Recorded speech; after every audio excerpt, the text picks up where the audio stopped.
ఆత్మాభిషేకం నీ ప్రేమ నాలో మెండుగా కుమ్మరించెనే. ఆత్మఫలములెన్నో మెండుగా నాలో ఫలింపచేసెనే. దేవునికి మహిమ కలుగునుగాక. హల్లెలూయా, హల్లెలూయా, హల్లెలూయా. మంచిది. పరిశుద్ధ గ్రంథం తెరుద్దాం. పరిశుద్ధ గ్రంథం తెరుద్దామండి. ప్రకటన గ్రంథము 14వ అధ్యాయము. ప్రకటన గ్రంథము 14వ అధ్యాయము 13వ వచనం చివరి మాట. 13వ వచనం చివరి మాట అక్కడ రాసి ఉంటుంది, చూడండి. వారి క్రియలు వారి వెంట పోవునని ఆత్మ చెప్పుచున్నాడు. ఆమేన్. చిన్న మాట ప్రార్థన చేసుకుందాం. ప్రేమగల మా కన్న తండ్రి యేసయ్యా, నీకు వందనాలు, కృతజ్ఞతాస్తుతులు మా ప్రభువా. మీరు ఇచ్చిన లేఖనాన్ని బట్టి నీ కృతజ్ఞతాస్తుతులు. ఈ లేఖనాన్ని విరవండి. నీ మనసులో ఉద్దేశించుకున్న సంగతులు ఏమైతే ఉన్నాయో వాటిని బయటికి తెచ్చి మీ పక్షం వహించిన మీ దాసుని నోట ఉంచి, మీ దాసుని మీ సిలువ చాటును మరుగుపరిచి, మీ దాసుని ముఖాంతరంలోంచి మీరు కనపడుతూ, మీ దాసుని నోటిని మీ నోటి బోరగా చేసి బలమైన అయా నీ అనాది ప్రణాళికలో నువ్వు నిర్ణయించినటువంటి ఈ దాసునికి ప్రత్యేకంగా సెలవిచ్చి తెలియపరిచిన ఆ ధారాళమైన నీ ఆత్మ నడిపింపు, లేఖన ప్రత్యక్షత, ఆత్మ ప్రత్యక్షత, వాక్శక్తినిచ్చి నీవే నాతో మాతో నీ ప్రజలెల్లరితో నీ మాటల కోసం ఆసక్తి కలిగి నీ సంకల్పంలో నిర్ణయింపబడ్డ ప్రతి ఒక్కరితో నీవే సూటిగా తేటగా స్పష్టంగా మీరు మాట్లాడు.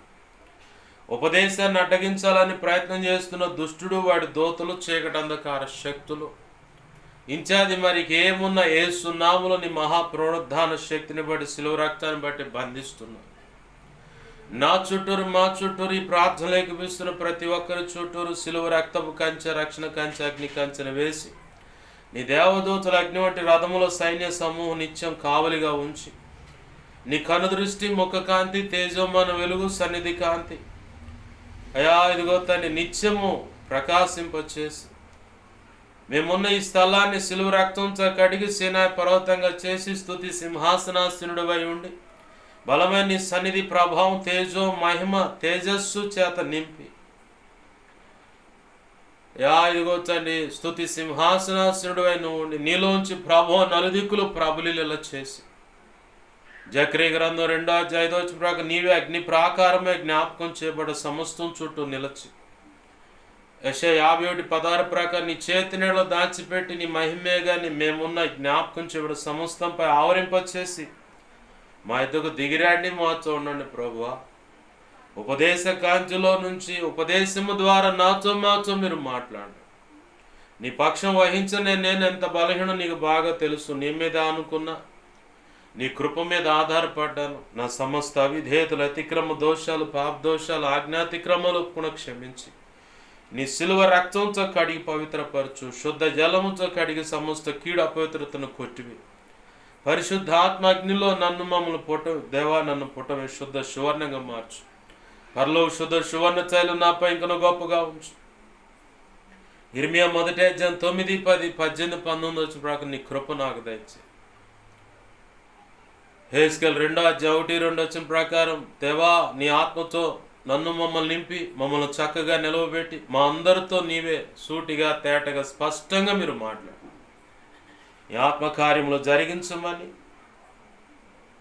క్రీస్తు మర్మము, లేఖన ప్రత్యక్షతలు, ఆత్మ ప్రత్యక్షతలు గ్రహించగలగా ఆ కృప కూడా మాకు దయచేసి మా అందరితోనూ మాట్లాడమని దేవా. సమస్త అల్లరి, అడ్డు, ఆటంకాలు, దురాత్మ, అంధకార శక్తుల క్రియలేస్తున్నాములు బంధిస్తున్నాం.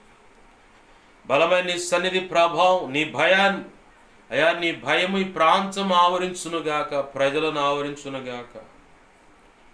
నీ దాసుని భయము, నీ రక్తములో కడగబడిన వారి భయము కూడా వేస్తున్నాములు ఈ ప్రాంతాన్ని, ప్రజలను ఆవరించునుగాక.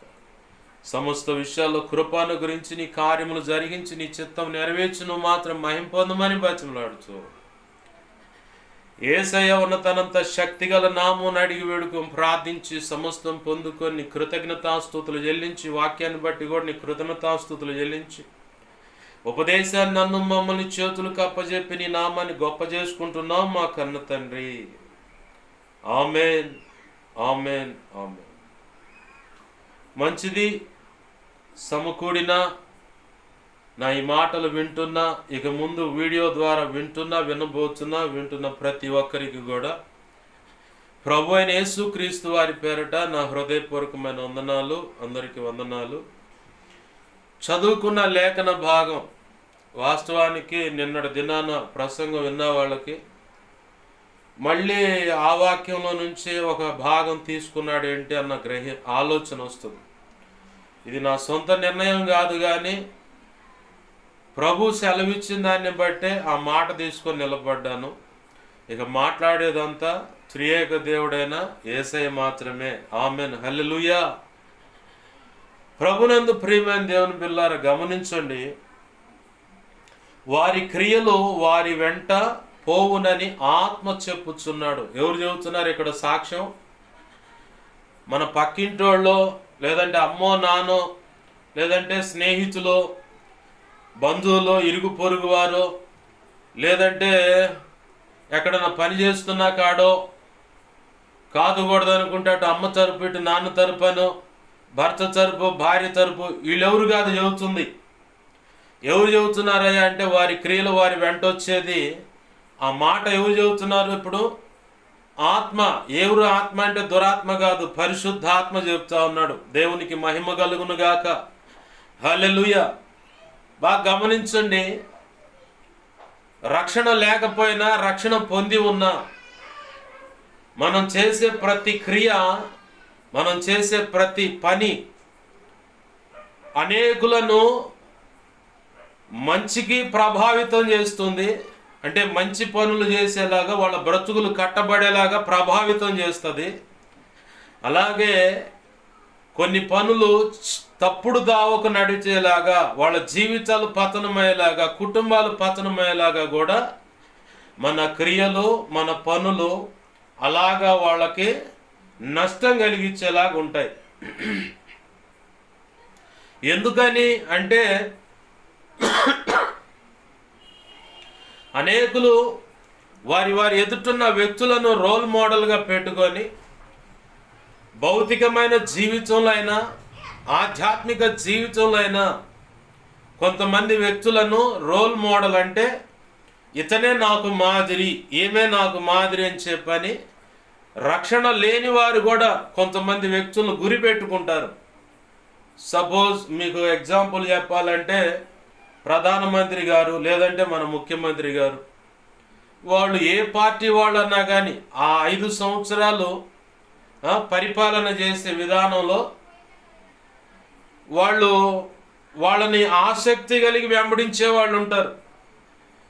వాళ్ళ జీవితాలు భౌతికమైన ప్రపంచానికి కనపడేది ఒక కోణంలో ఉంటే, రాజకీయ లబ్ధి కోసం కొంతమందిని వారి స్వార్థ ప్రయోజనాల కోసం అతిగా మంచితనాన్ని, అతిగా దానం చేసే గుణాన్ని ప్రదర్శించి వాళ్ళకు ఒక టైప్లో కనపడతారు. వాళ్ళంతా అంతరంగం వేరుగా ఉంటుంది, రహస్యం వేరుగా ఉంటుంది, అసలు వాళ్ళ యొక్క అభిప్రాయం వేరుగా ఉంటుంది. కానీ భౌతికంగా చూసేవాడికి ఎలా ఉంటుందంటే, అబ్బా అన్న ఎంత దాన గుణం కలిగిన వాడు, రాజకీయంగా అసలు ఎంత అది ఇదని చెప్పని అంటూ ఉంటారు. కానీ తీరా వాళ్ళ యొక్క ఆ రాజకీయ నాయకుల యొక్క అసలు రంగు తెలియగానే కొంతమంది బయటకు వచ్చి వాళ్ళ మీదే వ్యతిరేకంగా మాట్లాడే వాళ్ళు ఉన్నారు. ఇప్పుడు వీడియోలు చేస్తూ ఉన్నారు. అంతకుముందు వాళ్ళు అన్న తోపు చురుము, అసలు నాయకుడు అంటే ఎట్టుండాలి అది ఇది అన్న వాళ్ళు, అలాగ వీడియోలు పెట్టిన వాళ్ళు, వాళ్ళ యొక్క వ్యవహార శైలి, వీళ్ళకు జరగరాని నష్టం జరిగిన దాన్ని బట్టి ఇక అసలు ఒరిజినల్ కామెంట్స్ వస్తాయి బయటికి. కాబట్టి రాజకీయ నాయకులు లోక సంబంధంగా కొంతమంది దానం చేస్తూ ఉంటారు. అన్నదానం అని, రక్తదానం అని, నేత్రదానం అని, అవయవాల దానం అని. ఓకే, మంచిదే.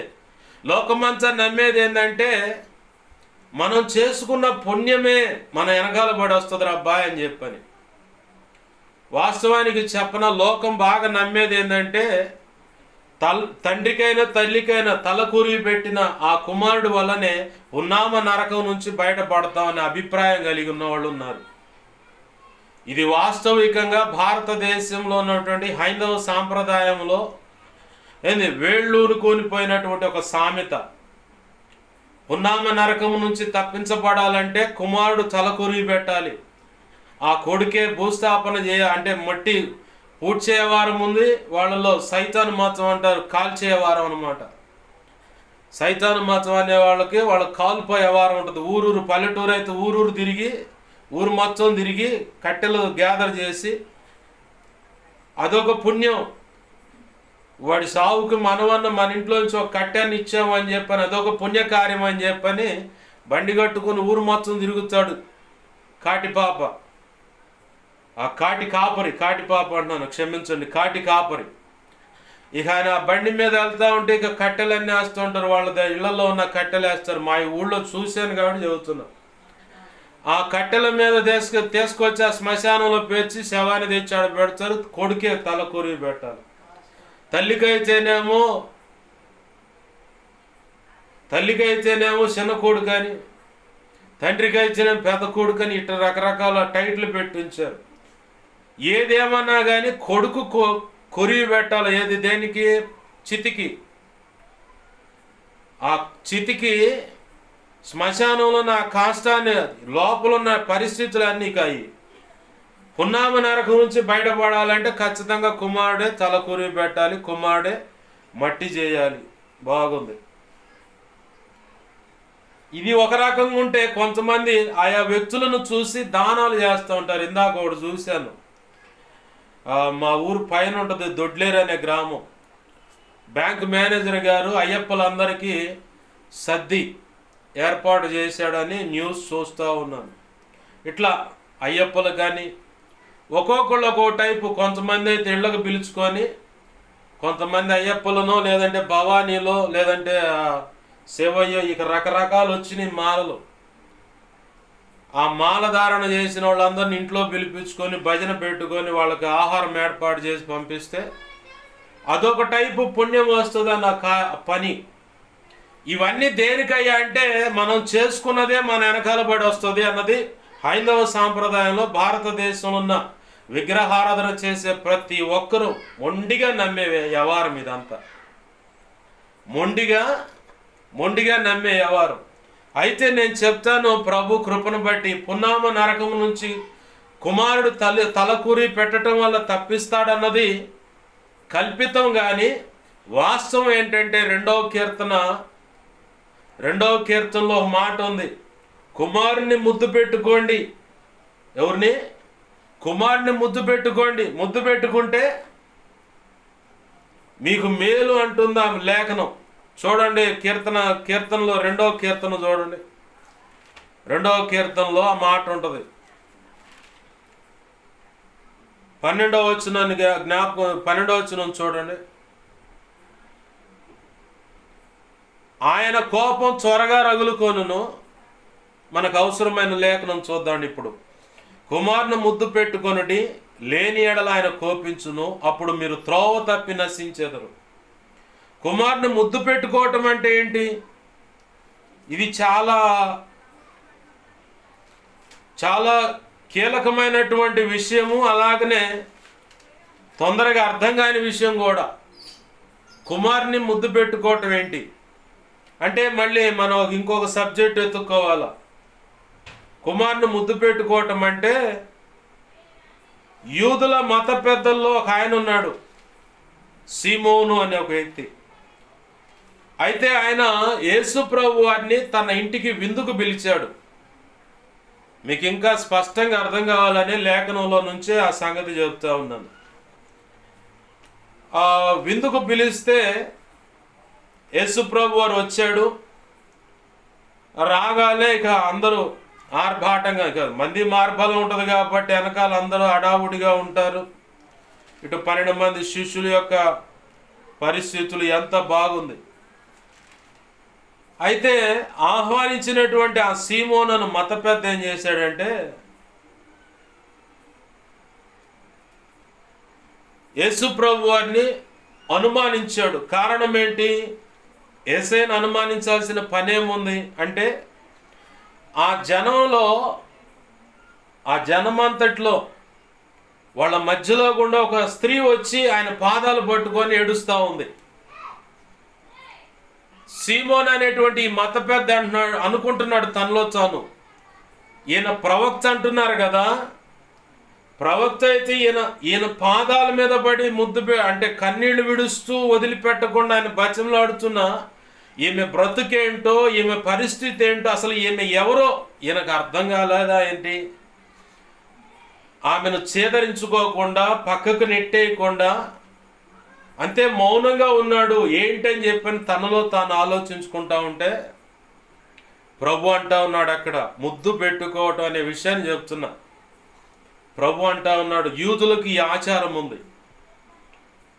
సీమోను వాస్తవికంగా యూదుడు, మత పెద్ద. ఆ సాంప్రదాయం బాగా పర్టిక్యులర్గా అసలు ఎంత కటువుగా ఉంటుందో అట్లాంటి వాడు యేసు ప్రభు వారిని చులకనగా లోపలికి ఆహ్వానించాడు.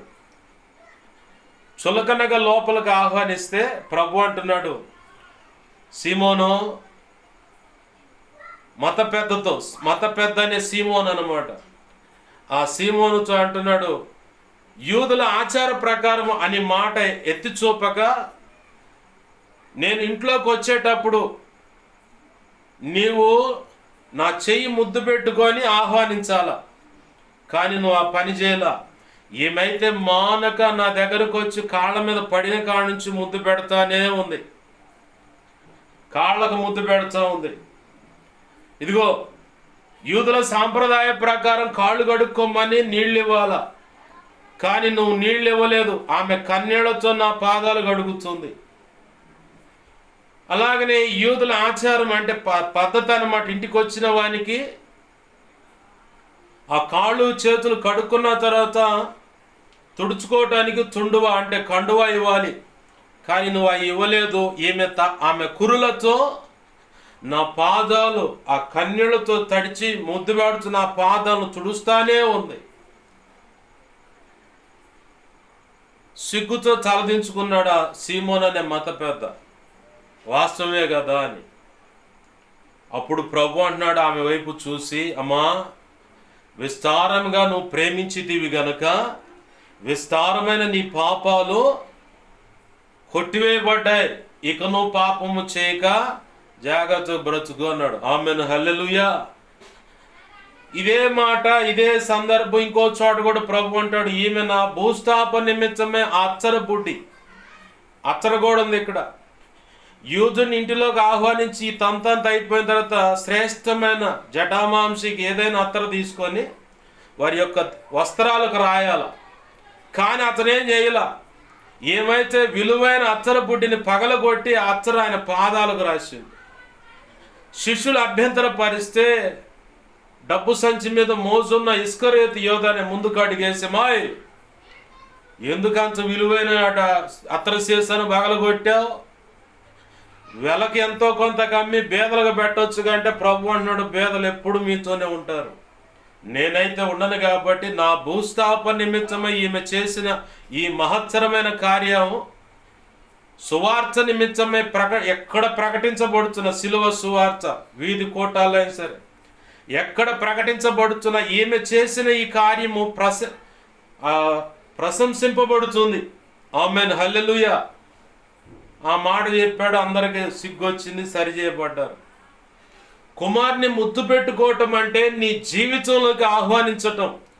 నిజముగా లోకరక్షకుడు యేసు ప్రభువేనయ్యా, ఆయన ద్వారానే జన్మచ కర్మచ పాప విమోచన కలిగి తండ్రి అయిన దేవునితో సమాధానము ఉంటది మాకు అని చెప్పని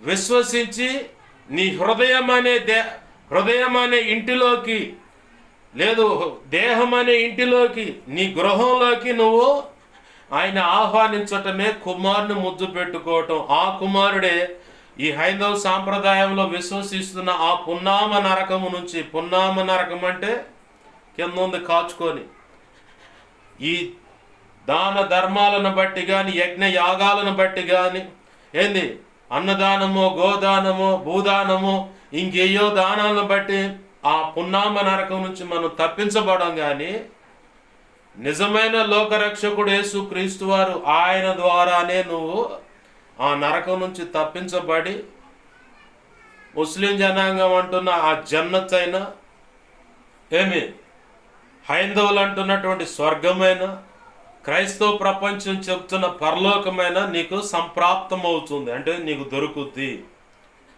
ఇక తప్ప ఇక ఎంత నువ్వు ఎన్ని క్రియలు చేసినా సరే, ఎలాంటి దాన ధర్మాలు చేసినా సరే, యేసు ప్రభు వారికి వేరై అవన్నీ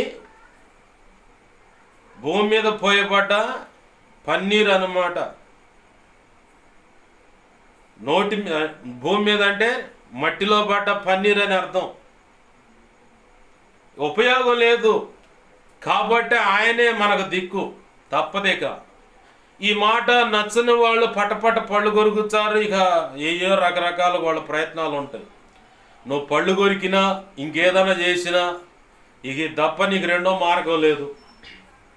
ఈ దప్ప నీకు రెండో మార్గం లేదు. ఇక ఆ మార్గంలోకే రావాలా. కాదని మొండికేస్తే ఇక నువ్వు చూసుకోవడం చేయగలిగేది ఏం లేదు. ప్రభునందు ప్రియమైన దేవుని బిడ్డలారా, గమనించండి, లోక సంబంధమైన లోక పరిస్థితులు ఆ వ్యక్తులను మోడల్గా చేసుకొని వెంబడిస్తూ చేస్తున్న క్రియలవి.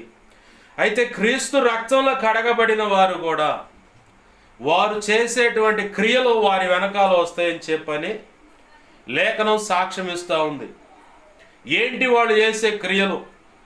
వాస్తవికంగా ప్రభు యొక్క రక్తంలో కడగబడిన తర్వాత ప్రారంభ రెండు సంవత్సరాలు, 1-2 సంవత్సరాలు ఆ వ్యక్తి మారాలి అని తీవ్రమైన తపన కలిగిన వ్యక్తులైతే ప్రార్థన, వాక్యము, విజ్ఞాపనతో తహతహలాడుతూ ఉంటారు, తపనగా ఉంటారు.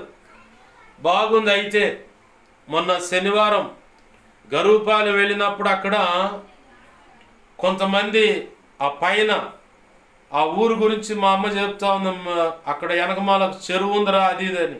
ఇప్పుడు ఆ చెరువు లేదు, ఏం లేదు, చిన్న కుంట ఉంది. అది కూడా 2.5 సెంట్లు అంత కుంట ఉంది అంతే. ఆ చుట్టుపక్కల మొత్తం మేర పోసి అన్నీ ఇక ఇళ్ళేసారు, అన్నీ ఇళ్ళేసారు అక్కడ. అయితే అక్కడ కొంతమంది ఉన్నారు సోది చెప్పేవాళ్ళు కానీ, తాళాలు బాగు చేసేవాళ్ళని, ఇట్లా కొంతమంది ఉన్నారు. వాళ్ళలో నూతనంగా రక్షించబడ్డ వ్యక్తులు చాలా ఆసక్తిగా ఉన్నారు. వాళ్ళతో ఒకటే మాట చెప్పారు. నాకు ఒకప్పుడు బాప్తిసం పొందినప్పుడు శాలేమరాజు గారు ఒక మాట చెప్పాడయ్యా, నీ ఆధ్యాత్మిక క్షేమం కోసం వారంలో ఒక్కరోజు ఉపవాసం ఉండు. లేదు, శుక్రవారం ఇక్కడ సంఘక్రమం జరుగుతుంది కాబట్టి శుక్రవారం ఉపవాసం ఉండి దాంట్లో ఏకీపించు. నీ వ్యక్తిగత ఆధ్యాత్మిక క్షేమాభివృద్ధి కలగటానికి, కాపాడుకోవటానికి ప్రార్థన జీవితము, విజ్ఞాపన జీవితం, వాక్యము చదవటానికి, ఇవన్నీ కాపాడబడాలంటే ఖచ్చితంగా ఒకరోజు ఉపవాసం ఉండాలని ఆ రోజు చెప్పిన మాట ఈ రోజు వరకు కూడా, అంటే 10 సంవత్సరాలు ప్రభు కృపను బట్టి వదిలిపెట్టకుండా అలానే ఉపవాసాన్ని కంటిన్యూ చేస్తానే ఉన్నాను. ఇప్పుడు ఈ మధ్య దేవుడు చెప్పిన దాన్ని బట్టిగా మార్చి 7వ తారీఖు మొదలైంది ఉపవాసం. 2026 సంవత్సరం ఈస్టర్ పండుగ దాకా అని ప్రభు చెప్తే సరేనాయని చెప్పని ఉపవాసం ఉంటా ఉన్నాను. ఈ ఉపవాసంలోనే ఆ పుస్తకాలన్నీ కూడా రాయిస్తానని ప్రభు చెప్పాడు. ఆయన చిత్తం ఖచ్చితంగా అది నెరవేరుస్తాడు. ఆమేన్, హల్లెలూయా. ఏమే, నేను ఉన్న సంఘంలో ఆధ్యాత్మిక క్షేమం కోసం, అంటే సంఘమంతా క్షేమాభివృద్ధి పొందాలని, నాతో పాటు ప్రభువులు చేసేవాళ్ళు కూడా నాకంటే ఇంకా రోషం కలిగిన భక్తి చేయాలి, ప్రభువుకు ఉపయోగపడే పాత్రలు అవ్వాలి, సేవకురాలు కూడా క్షేమాభివృద్ధిగా అంటే వారి ఆత్మీయ క్షేమాభివృద్ధి కానీ, ఆరోగ్యమైన అభిషేకమైన సేవలో వాడబడాలి, ఇంచాది ప్రభు సెలవిచ్చిన వాటన్నిటి విషయంలో 1-2 సార్లు ప్రభు యొక్క ప్రేరణను బట్టే 41 రోజు ఆహారం తీసుకోకుండా మజ్జిగ, మంచినీళ్ళు, టీ, లేదంటే ఎవరైనా ఎక్కడైనా సంఘక్రమానికి వెళ్తే వాళ్ళు ప్రేమించేదన్న థమ్సప్ ఇస్తే ఇక తప్పక తాగటమే. ఇలాగ ఉపవాసం ఉన్నాను, 1-2 సార్లు ఉపవాసం ఉన్న 41 రోజు. నేను ఎందుకోసం ఉన్నాను అన్న సంగతి నా ఆత్మీయ తండ్రికి అడిగినా చెప్పలే. నేను దేవుణ్ణి అడుగయ్యా, నేను చెప్పనన్నా. ఓ రోజు శాలిమరాజు గారికి చెప్పాల్సి వచ్చింది. ఇక ఆయన నేను కలిసి ఒకళ్ళనొకళ్ళు చూసుకుంటూ అడుగులు వేస్తా సంగమంతో ఒకరోజు అక్కడ పోయి పలకరించొద్దని చెప్పని వెళితే నాటాటా వేసి ప్రభు ఇచ్చింది, వేసుకొని వెళ్ళి అప్పుడు మా అమ్మ చెప్పింది, లేకపోతే అది కూడా ఆయనకు తెలిసేది కాదు. నేను మందిరంలో కూర్చొని ప్రార్థన చేసుకున్న ప్రభు మా అమ్మేటి కూడా ఖచ్చితంగా నోరు తెలిసి ఇట్ట ఉపవాసం ఉంటుంటే అట్ట ఉపవాసం అని చెప్పుద్ది, ఆగదు ఆ బండిక. మరి ఆయనకి ఏం ప్రత్యుత్తరం ఇవ్వాలో నీవే నాకు సహాయం చేయని వాళ్ళు పోయి లోపల మాట్లాడుతుంటే నేను మందిరంలోకి పోయి మోకాళ్ళు వేసి దేవుణ్ణి అడుగుతున్నా. ఇక తప్పక ఆయన వచ్చి అడిగాడు, చెప్పాల్సి వచ్చింది. ఎందుకంటే సంఘ క్షేమాభివృద్ధి కోసం నాతో పాటు ప్రభు వల్ల చేవేస్తున్న వారు కూడా నాకంటే గొప్పవాళ్ళు అవ్వాలి, భక్తిలో ఎదగాలి, బలపడాలి. ఇది ప్రభువుకు నచ్చిన పని, ఇలా ఉండండి అని చెప్పని వాళ్ళకి చెప్పా. ప్రారంభంలో ఆసక్తి ఉంటుంది, కానీ అది చల్లబడిపోకూడదు. చల్లబడుతుందంటే నిర్లక్ష్యత నీలోకి వస్తుంది. ప్రార్థన అంటే సమయం ఇవ్వవు, విజ్ఞాపన అంటే సమయం ఇవ్వవు, వాక్యము చదవాలంటే కుదరట్లేదండి అంటారు. కుదిరినా కుదరకపోయినా వెలుసుబాటు చేసుకొని పరిస్థితులు అనుకూలంగా మలచుకొని ప్రార్థన చేయాలి, విజ్ఞాపన చేయాలి, వాక్యము చదవాలి. ఈ మూడిటికి పక్కన పెట్టావా ఇక అంతే. ఆధ్యాత్మికంగా నువ్వు చచ్చావని ఇక వాళ్ళు పాట పాడాల పరదేశులం అని. భౌతికంగా చచ్చిన వాళ్ళు శవయాత్రలో పాడతారు ఈ పాట, కానీ నువ్వు ఆధ్యాత్మికంగా చచ్చిపోయావని ఈ పాట పాడుకోవాల్సి వస్తుంది. మళ్ళీ తిరిగి బ్రతకటం ఎలా అంటే ఉపవాస ప్రార్థనే. నువ్వు తిరిగి మళ్ళీ మండాలన్నా, ప్రభు కొరకు నువ్వు మండాలన్నా, ప్రార్థన చేయాలన్నా, విజ్ఞాపన చేయాలన్నా, వాక్యము చదవాలన్నా, చల్లబడిపోయిన పరిస్థితి నుంచి ఉజ్వల పరిస్థితికి ఎదగాలన్నా మళ్ళీ తిరిగి నీకు అవకాశము సాధనం ఏదైనా ఉందంటే ఉపవాస ప్రార్థనే. ఉపవాస ప్రార్థన ద్వారా నువ్వు మండే వ్యక్తిగా మారుతావు. ఉపవాస ప్రార్థన ద్వారా బలహీన పడితే సరిచేయబడతావు. ఉపవాస ప్రార్థన ద్వారా ఒకవేళ నీ ద్వారా దేవునికి నచ్చనటువంటి గాయమయ్యే పని, ఆయన కోపగించే పని జరిగిందంటే ఉపవాస ప్రార్థన బట్టి తిరిగి ఆయన బతిమలాడుకోగలుగుతావు. ఆయన అనుకున్న పని భూమి మీద రోషంగా జరగాలనుకున్నప్పుడు కూడా ఉపవాస ప్రార్థనే. ఆత్మలు రక్షించబడాలన్న ఉపవాస ప్రార్థనే. సంఘము క్షేమాభివృద్ధి పొందాలన్న ఉపవాస ప్రార్థనే. అలాగనే సంఘంలో ఉన్న వ్యక్తులు ప్రభు ఆశించిన ప్రయోజకరమైన పాత్రలు అవ్వాలన్న ఉపవాస ప్రార్థనే.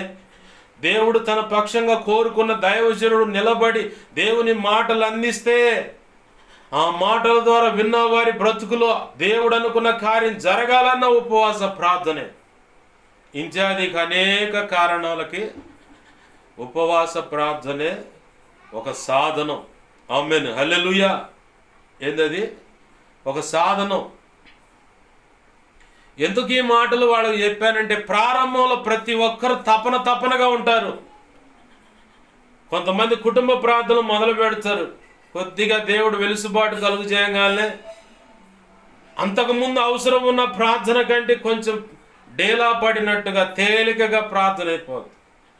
ఆ ప్రార్థన కూర్చోవాలన్నా కానీ ఇక మిగతా వాళ్ళు రారు. ఎందుకంటే ప్రభు వీళ్ళు ప్రార్థన చేసిన దాన్ని బట్టి కొన్ని కార్యాలు చేస్తాడు. ఇక ఆ కార్యాలు ఉద్యోగం ఏదో ఒకటి వెలుసుబాటు కలుగుద్ది, ఇక వాటి వెనకాల పడి తిరుగుతూ ఉంటారు. మా కుటుంబ ప్రార్థన మీ ఇంట్లో చేస్తానంటే ఆడ పాస్ గారు కుదరట్లేదంట. కుదిరిన ఎవరు రావట్లేదు పాస్ గారు అని చెబుతారు. ఎందుకు వచ్చారు? అందుకే ప్రభు అన్నాడు లేఖనంలో, ఆ ప్రారంభ దినాల్లోనే అండు. ఎవరు? మన పెద్దోళ్ళు ఉన్నారు ఇశ్రాయేలీలు. ఐగుప్తు నుంచి బయటికి రాగానే ప్రభు అన్నాడు వాళ్ళ విషయం మోషేతో, ఇటుకుండా పోతే 11 రోజుల్లో వాళ్ళు వెళ్తారు ఆడకి కనాను దేశానికి, అటు బానిమాక ఎర్ర సముద్రం ముందుకు దేశపు వాళ్ళని అక్కడ నేను పరీక్షిస్తానన్నాడు. సగటు క్రీస్తు రక్తంలో కడగబడిన కడగబడకపోయినా ఈ శ్రమలు, చెప్పులు, ఇబ్బందులు ఉంటూనే ఉంటాయి. ఉండవని నేను చెప్పట్లా. ఖచ్చితంగా ఈ శ్రమలు, ఇరుకు, ఇబ్బందులు, అవమానాలు, నిందలు అన్నీ ఉంటాయి. మరి యేసు ప్రభు వారిని నమ్మటం వల్ల నాకు వచ్చేదేంటి, నమ్మకపోవటం వల్ల నాకు నష్టం ఏంటంటే ఒకటే, కష్టాల్లో అయినా, శ్రమల్లో అయినా, ఇరుకు, ఇబ్బంది, అవమాన, నిందల్లో అయినా సరే రక్షణ లేకపోతే యేసయ్య నీ పక్కన ఉండడు, కానీ రక్షణ పొందుంటే నీ పక్కనే ఉండి వాటిని ఎలా ఎదుర్కోవాలో, ఎలా తప్పించుకోవాలో కూడా మార్గం చూపిస్తాడు. అలాగనే రక్షణ పొందకపోతే నిత్యత్వం ఉండదు, రక్షణ పొందుంటే నిత్యత్వం వస్తుంది. ఇక మిగతా అన్నీ నీకు మామూలుగానే ఉంటాయి. అయితే ఆ అనుభవాల్లో ప్రభు నీకు చూడండి, ఎలా ఎదుర్కోవాలో, ఎలా ఒడ్డున పడాలో, అక్కడ ఏమి నువ్వు నేర్చుకోవాలో కూడా అన్నీ ఆయన చూసుకుంటాడు. అది నిశ్చయత. ఆ రక్షణ నిశ్చయత ఎలా నీకు ఫైనల్ అవుతుందంటే పునరుద్ధానాన్ని బట్టి. పునరుద్ధానం లేకపోతే ఆ రక్షణ కూడా నీకు వ్యర్థమే. నా మాట కాదు, ఇది రోమపత్రికలో పౌలు భక్తుడు చెప్పిన మాట. పునరుద్ధానమే లేకపోతే మన విశ్వాసము వ్యర్థము అన్నాడు ఆయన. ఆమేన్, హల్లెలూయా. పునరుద్ధానం ఉంది కాబట్టే మనము విశ్వసిస్తున్నాం, ప్రభువుని మధ్యాకాశంలో ఎదుర్కొంటామని మాట ఉంది. ఆమేన్, హల్లెలూయా. ప్రభునందు ప్రియమైన దేవుని పిల్లలు గమనించండి, రక్షణ పొందిన వారు చేసే క్రియలు ఏంటంటే, ఇందాక నేను పరిచయం చేసినట్టుగా సంఘ క్షేమాభివృద్ధి కోసం పాటుపడే విషయం కూడా నీ వెనకాల పడే వస్తుంది. అన్నిటికంటే ముఖ్యం ప్రార్థన చాలా విలువైంది.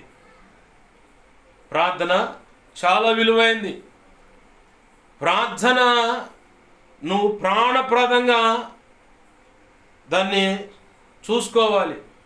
నేను అందుకే ఎక్కువగా సంఘంలో ఇంట్లో అయినా సరే ప్రార్థన చేసేటప్పుడు డిస్టర్బ్ చేస్తే కోప్పడతా. ఖచ్చితంగా ఇంట్లో వాళ్ళు గమనించాలని చెప్తాను. నేను ప్రార్థనలో ఉన్నానా లేదా, పలకపోతే మామూలుగా పలకను. పడక ప్రార్థన అంటే నిద్ర లేవగానే అటు కాలకృత్యాలు చూసుకోవటం, పిల్లలతో ఆడ నిలబడ్డా కానీ మాట్లాడు. నేను వాళ్ళకి వెళ్ళి చూస్తూ ఉంటాను, వచ్చి ప్రార్థన చేసుకుంటాను. ప్రార్థన అయిపోయిన తర్వాతే ఇక ఎవరితోనైనా మాట్లాడతా. ప్రార్థన చేయకుండా ఎవరితో మాట్లాడినాను. దైవజనుడు ఆ మాట పలికిన ఆయన ఎవరంటే హెడ్సన్ టైలర్ అట్టుకుంటా. వేకువనే నిద్ర లేవంగానే మొదటిగా నీ దేవునితో మాట్లాడు, ఆ తర్వాతనే నీ దినచర్య ప్రారంభించనే మాట తండ్రి సన్నిధి వాళ్ళది కాదు. కాకపోతే వాళ్ళు కింద అది ఎవరు రాశారన్న మాట తీసేసి వాళ్ళదే అన్నట్టుగా ప్రింట్ చేశారు. తండ్రి సన్నిధి కాదు. దానికి సంబంధించిన థంబ్నెయిల్ అంటే ఆ మాట పలికిన దైవజనుడు బొమ్మ, అలాగనే ఆ మాటలకు సంబంధించిన ఇమేజ్ నా దగ్గర ఉంది. అది ఎక్కడుందో ఎతుకుతా ఉన్నాను. అంటే వేలల్లో ఉన్నాయి ఆ ఇమేజ్. నా దగ్గరకు వచ్చి ఆ ఇమేజ్లు అవన్నీ ఉపయోగపడతాయని జాగ్రత్త చేసుకుంటా, స్టోర్ చేసుకుంటా అవన్నీ. ఎందుకంటే ఒకని యొక్క ఘనత నేను దొంగిలించడానికి లేదు. నేను అందుకే అప్పుడప్పుడు ఎవరైనా ఈ దైవజనుడి దగ్గర ఏదైనా తెలుసుకున్నప్పుడు అది మంచి అయితే పలానా దైవజనుడి ద్వారా ఇలా తెలుసుకున్నానని చెప్తాను. ఆ ఘనత వాళ్ళకి రావాలా, వారిని బట్టి ఆ వింటున్న వాళ్ళు దేవుణ్ణి మహింపరచాలా. ఆమేన్, హల్లెలూయా. ఈ ఘనత దొంగిలించడానికి నేనేవాడిని కాబట్టే దైవజనుల దగ్గర, అంటే నన్ను అభిషేకించిన దైవజనుడు ఇదే మాట చెప్తాడు. ఎవరైనా పెద్దల దగ్గర ఏదైనా చిన్నది నేర్చుకున్నా అంటే వాళ్ళు పెట్టిన భిక్ష ఏదైనా ఉంటే అది ఖచ్చితంగా వాళ్ళ పేరెత్తి చెప్పి తర్వాత చెప్తాను ఆ సంగతిని. అది నాకు చాలా బాగా నచ్చింది. ఎందుకంటే ఒకళ్ళ ఘనత నేను దొంగిలించడానికి లేదు. అలా అని తండ్రి సన్నిధి వాడు దొంగలని కాదు, కానీ బై మిస్టేక్ ఎవరన్నా ఆ ప్రింటింగ్ విషయంలో ఎవరు ఉంటున్నారో తెలియదు కాబట్టి అది వాళ్ళు సరి చేసుకుంటారో లేదంటే అలానే రాజీ పడి ముందుకెళ్తారో అది వారి విఘ్నతకు వదిలేద్దాం. మెట్టుకు ఆ మాట పలికిన తన అనుభవంలోంచి రాసిన దైవజనుడు అయితే హెడ్సన్ టైలర్ ఉన్నారు. వేరే దైవజనుడు ఆయన, పేరుగాంచిన చరిత్రకి ఎక్కిన దైవజనుడు రాసిన మాట అది. మొదటిగా నిద్ర లేవంగానే, వేకువనే నిద్ర లేవంగానే నీ దేవుడితో ప్రార్థనలో మాట్లాడి ఆ తర్వాతే దినచర్య ప్రారంభించు అని. ఇవి కూడా ప్రభు కృపను బట్టి కొన్ని క్రియలు అన్నమాట. ఇప్పుడు ఆ మాట తీసుకున్న దాన్ని బట్టి ఇక అందరూ అనేకులు ఈరోజు ఎంతమంది మోకాడి ప్రార్థన చేస్తున్నారు నిద్ర లేవంగానే. అంతకుముందు లేవంగానేమా ఓయ్ అయ్యాడని ఇయ్యాడని, ఆ బాత్రూంలోకి ఎవరు పోయారు, ఇలాంటి మాటలేక. ఎప్పుడైతే ఈ సంగతి తెలియగానే ముందు దేవునితో మాట్లాడాలి. ప్రభు నేడు దినం సజీవ లెక్కలు ఉంచావయ్యా, నీ కృతజ్ఞతాస్తుతులు. భార్య అయితే నా భర్త, నా పిల్లలు, తల్లి అయితే నా పిల్లలు, నా భర్త, నా కుటుంబ సభ్యులందరికీ క్షేమాన్ని నీవే, నీ కాపుదల నీ ఆలోచన చొప్పు నడిపించు. మా అనుదినం ఏం అవసరమో అది దయచేయి ప్రభు అని చెప్పని ఇలా ప్రార్థన చేసుకుంటున్నాం. అంతకుముందు లేవంగానే ఈ జగ్గాడ పడేశారే పనికి మాలిన సంత అని చెప్పని బూచులతోనే మొదలవుతారు కొంతమంది నిద్ర లేవంగానే. అవునా? నిద్ర లేవంగానే మొదటిగా కనీసం 3 నిమిషాల్లో అయినా సరే పడక ప్రార్థన చేసుకొని ఆ తర్వాత నువ్వు దినచర్య నీ కుటుంబాన్ని, నీ కుటుంబ సభ్యులను, నీ తోడబుట్టిన వారిని, దేవునికి తల్లిదండ్రులను, లేదా భర్త లేదా భార్య, పిల్లలను, అత్తమామలను, తల్లిదండ్రులు అందరినీ, కుటుంబ సభ్యులను దేవునికి అప్పచెప్పి నువ్వు సేవలు ఉంటే సంఘ బిడ్డలందరినీ నేను ఆ పని చేస్తాను. ఆహారం తినేటప్పుడైనా సరే ఆత్మీయ తల్లిదండ్రులు కానీ, బాప్తిసం ఇచ్చిన, అభిషేకం ఇచ్చిన స్నేహితులకు ఎంతమంది నేను ఎవరెవరి లెక్క చెప్పాలో వాళ్ళు తిన్నారో లేదో చూడు ప్రభు అని చెప్పని ప్రార్థన చేసుకుంటాను. ఇవన్నీ కూడా నీ వెనకాల పడి వచ్చే క్రియలే. ఫలానా సమయంలో జ్ఞాపకం చేసుకున్నావు కాబట్టి వాళ్ళకి అలా ఆహారం అందించడానికి ప్రభు సహాయపడ్డాడు అన్నది ఇక్కడ అర్థం కాకపోయినా నిత్యత్వంలో అంటే క్రీస్తు న్యాయపీఠం ఎదుట నీ క్రియలన్నీ కనపడతాయి. ఆ రోజు ఏదైనా పొరపాటు ఉందనుకో, రక్షణ పొంది ఏదైనా పొరపాటు చేసావా, ప్రభు బలను సమీపించినప్పుడు ప్రభువా ఇదిగో ఈ పొరపాటు జరిగింది క్షమించని దాన్ని వదిలేయాల. ఆ టయానికి ఒప్పుకొని క్షమించమని మళ్ళీ తిరిగి వచ్చి, కొంతమంది చేసే పొరపాట్లు సిగరెట్ తాగుతారు, బీడి తాగుతారు, చుట్ట తాగుతారు, ఖైని, గుట్కా, పాన్ మసాలా. ఇంకొకళ్ళు అయితే ఇంకా బరితెగించి వ్యభిచారం అంటే 2 రకాలు ఉన్నాయి. పెండ్లి కాకముందే ఒక ఆడపిల్ల మగపిల్లగాడు శారీరకంగా కలిస్తే అది జారత్వం.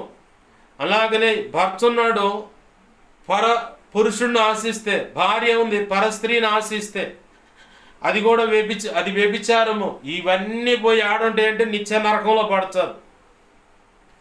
ప్రభు బలను సమీపించినప్పుడు ఉన్నట్టు ఒప్పుకోవాలి, విడిచిపెట్టాలి, అంతటితోనే ఆగిపోవాలి.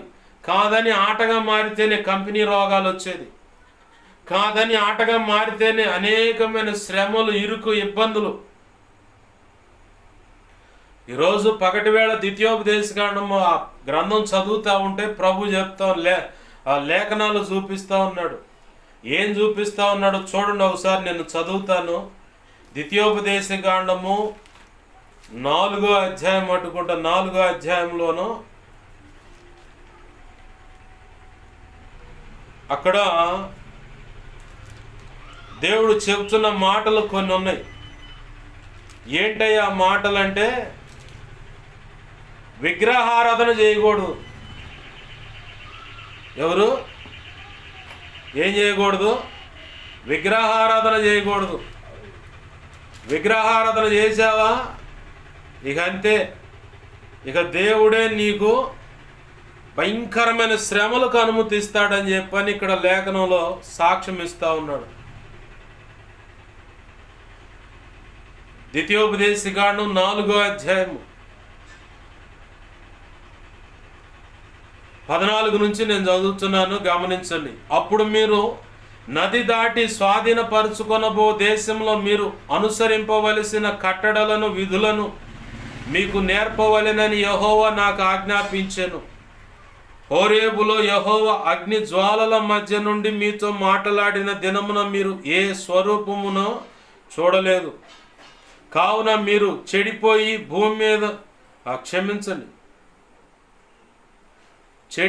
భూమి మీదనున్న ఏ జంతు ప్రతిమనైనను ఆకాశం మందు ఎగురు రెక్కలు గల ఏ పక్షి ప్రతిమనైనను, ప్రతిమ అంటే బొమ్మ, నేల మీద ప్రాకు ఏ పురుగు ప్రతిమనైనను,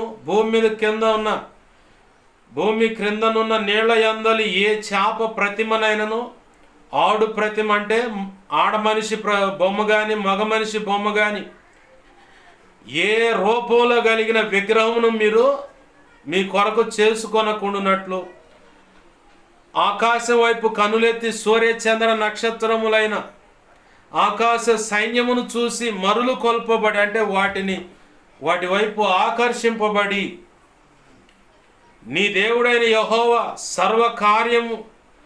సర్వాకాశము క్రిందనున్న సమస్త ప్రజల కొరకు పంచిపెట్టిన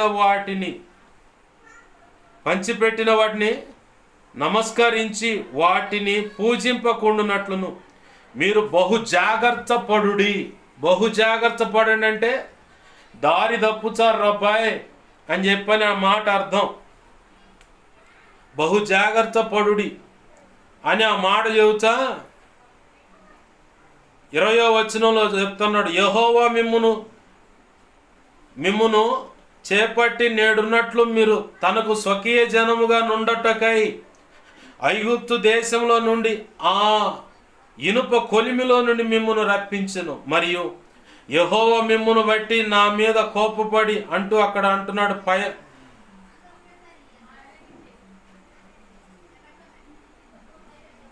నేను ఈ యోర్దాను దాటకూడదనియు నీ దేవుడైన యెహోవా స్వాస్థ్యంగా నీకిచ్చుచున్న ఈ మంచి దేశంలో ప్రవేశింపకూడదని ప్రమాణం చేసిన అంటే మోషే గురించి చెప్తున్నాడు మాట అక్కడ.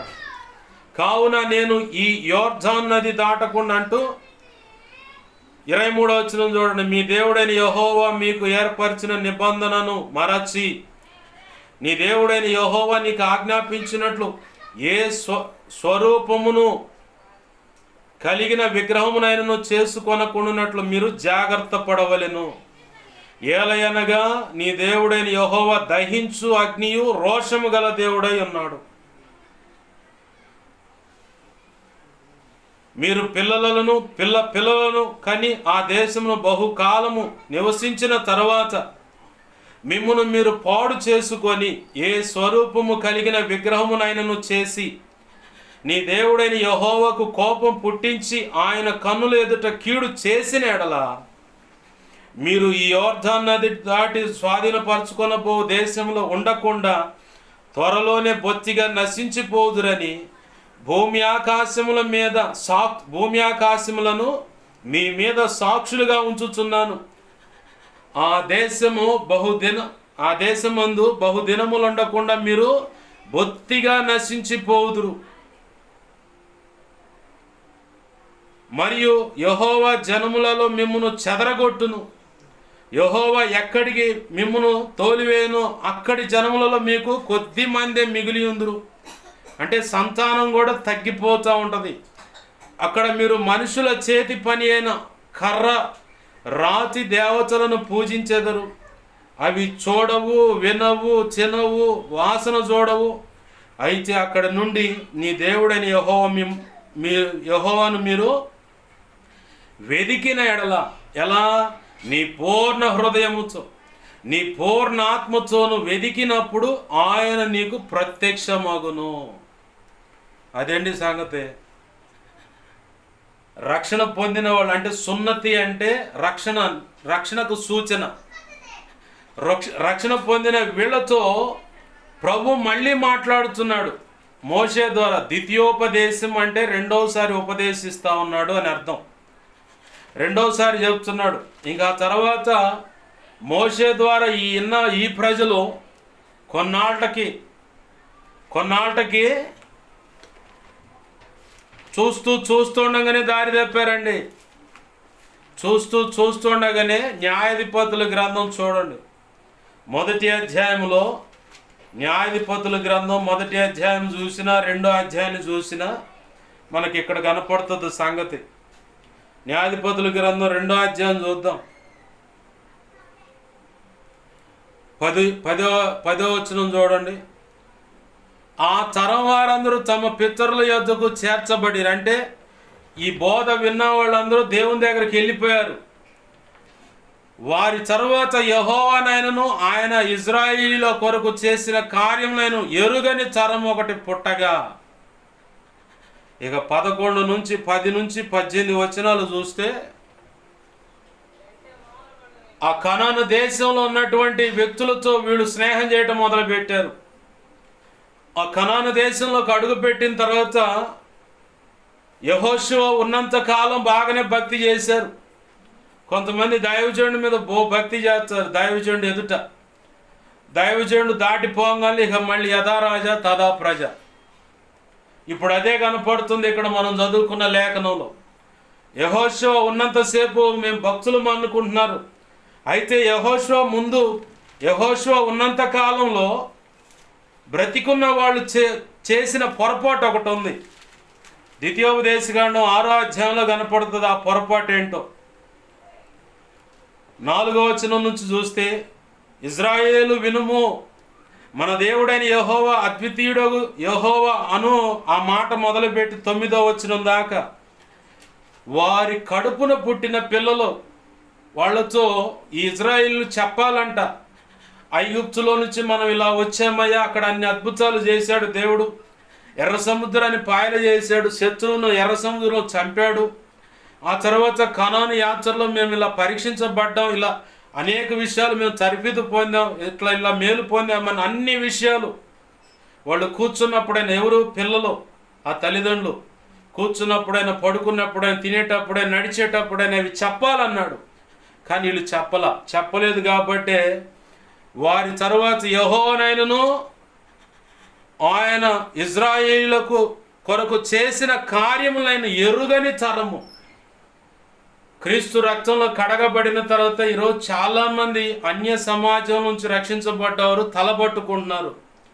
ఎందుకు వచ్చామో ఈ దరిద్రంలోకి, ఎటు పోవాది కావట్లేదు, ఫంక్షన్ పోవాది కాదు, దినానికి పోవాది కాదు, మా చుట్టాలుంటే కొలుపులంటే పోవాది కాదు, ఆడకపోయిన ఇంగిల తినటానికి కుదరదు, మెచ్చురు ఫంక్షన్ పోవడానికి లేదు, అదంటే పద్ధతిగా ఉండాలంటారు, నగలు పెట్టుకోవడానికి కుదరదు, మంచిగా గుడ్లు కట్టుకోవడానికి కుదరదు, ఎటు చూసిన కామెరలైనోడికి పత్యం ఉన్నట్టు ఇట్లా బతకాల్సి వస్తుంది, ఏందిరా మాకు ఈ కర్మ అని చెప్పని తలబట్టుకునే వాళ్ళు ఉన్నారు. కొంతమంది ఎవడు చూడొచ్చాడులే, పోయి అటు పోయి ఇటు వచ్చే పోద్ది, శుభ్రంగా మొక్కేకరేసి విగ్రహార్పితం అని చెబుతారు వాళ్ళు. మాకేం లేదు, మా పాష గారు చెప్పాడు మేము తినొచ్చని. మరి ఆ దరిద్రుడు ఎవడో మరి నాకు అర్థం కావట్లేదు. ఇలా విగ్రహారాధనకి ప్రోత్సహిస్తేనే యెరోబాము అనేవాడు చచ్చాడు, భయంకరమైన సాగు చచ్చాడు. అహాబు యెజెబెల్ అనేవాళ్ళే దేవుని వైపు కాకుండా ఆమె సంకలో పెట్టుకొని వచ్చిన 2 విగ్రహాల వైపు మళ్ళిస్తేనే సస్తే ఆ రక్తాన్ని కుక్కలు నాకే.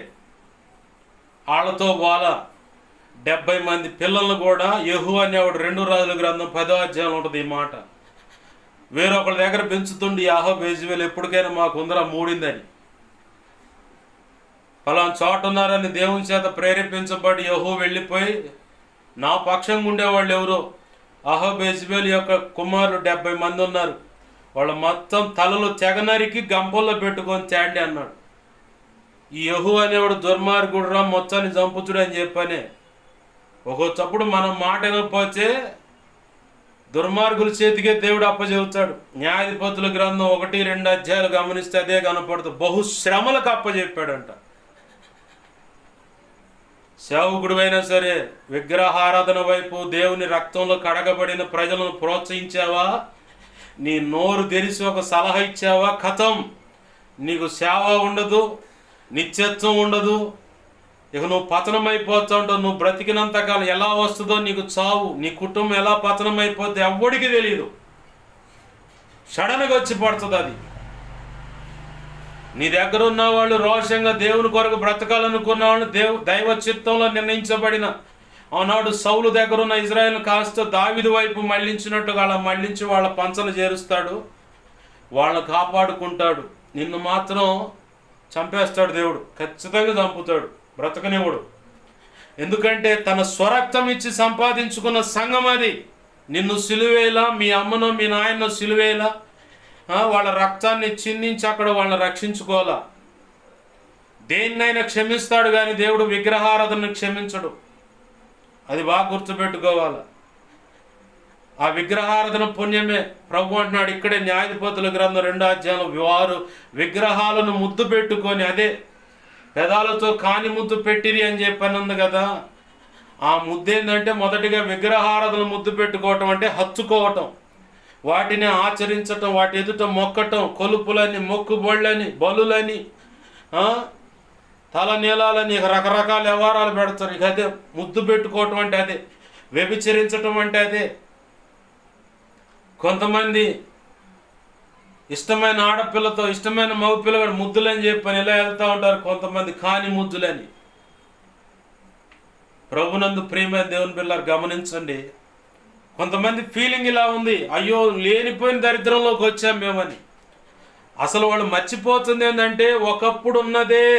అసలు నువ్వు రక్షణలో రాకపోతే మేలు, వచ్చి నువ్వు దేవుణ్ణి అవమానపరుస్తున్నావు, సంఘాన్ని శంకించేలా అంటే అనుమానించేలాగా చేస్తున్నావు, వాళ్ళ దైవజనుడు ఇలానే చెప్పాడని చెప్పని అనేలాగా ప్రశ్నించేలాగా చేస్తున్నావు. ఇది ఒక కోణం అయితే, వీళ్ళ తర్వాత తరానికి దేవుని మాటలు అందించడానికి చాలామంది కుటుంబాలు కష్టతరమైనపోయాయి. కష్టంగా మారిపోయిన జీవితాలు, కుటుంబాలు ఉన్నాయి. అందుకే తొందరగా వాళ్ళ కడుపును పుట్టిన పిల్లలకు రక్షణ ఇవ్వరు. అమ్మా నేను రక్షణ పొందుతానంటే వాళ్ళు రక్షణ పొందనీయరు. ఎందుకో తెలుసా? వాళ్ళ అమ్మ తరపు, నాన్న తరపు మేనర్కి ఇవ్వాలని, లేదంటే అన్య ఆచారాల ప్రకారం వాళ్ళ పిల్లలను పంపించాలని. ఈరోజు నీ పద్ధతులు, ఈ ఆలోచనలు బాగున్న ఈ భూమి మీద నీ మటుకు నీకు క్రీస్తు న్యాయపీఠం ఎదుట ఖచ్చితంగా దేవుడు ప్రశ్నిస్తాడు, నీ పిల్లల్ని ఎందుకు అలా చేసావని, నీ భర్త విషయంలో ఇలా ఎందుకు ప్రవర్తించావని, నీ భార్య విషయంలో ఇలా ఎందుకు చేసావని, నీ తల్లి విషయంలో, నీ తండ్రి విషయంలో, ఒక కూతురుగా, ఒక కొడుకుగా నువ్వెందుకు ఇలా ఉన్నావని, అత్తమామల విషయంలో కోడలుగా కానీ అల్లుడిగా కానీ నువ్వెందుకు ఇలా ఉన్నావని. అలాగనే ఈ అత్తమామల్నే నీ కోడల విషయంలో, నీ అల్లుడి విషయంలో ఎందుకు ఇలా ప్రవర్తించావని ఖచ్చితంగా క్రీస్తు న్యాయపీఠం లెక్క అడుగుద్ది. నువ్వు క్రీస్తు రక్తంలో కడగబడ్డావు. ఇక్కడ వాటికి ఒంటి మీద గుడ్డలు దుమ్ము పడితే దులుపుకొని పక్కకి వెళ్ళిపోవచ్చు. క్రీస్తు న్యాయపీఠం ఎదుట దులుపుకోవటానికి ఏముండదు, ఆయన దులుపుచుడు అన్నమాట. ఏంది ఉన్నది మొత్తం దులుపుచుడు. అయ్యా నేను అట్టగాదు ఇట్టగాదు, అట్టనుకోలేదు ఇట్టనుకోలేదంటే పెద్ద కోట్ల ప్రజలు ఎదుట పెద్ద డిస్ప్లే ముందు నీ వ్యవహారం మొత్తం బట్టబయలైంది. ఆ కోట్ల ప్రజల్లో నీకు తెలిసిన వాళ్ళు కూడా నీ మధ్యలో ఉంటారు.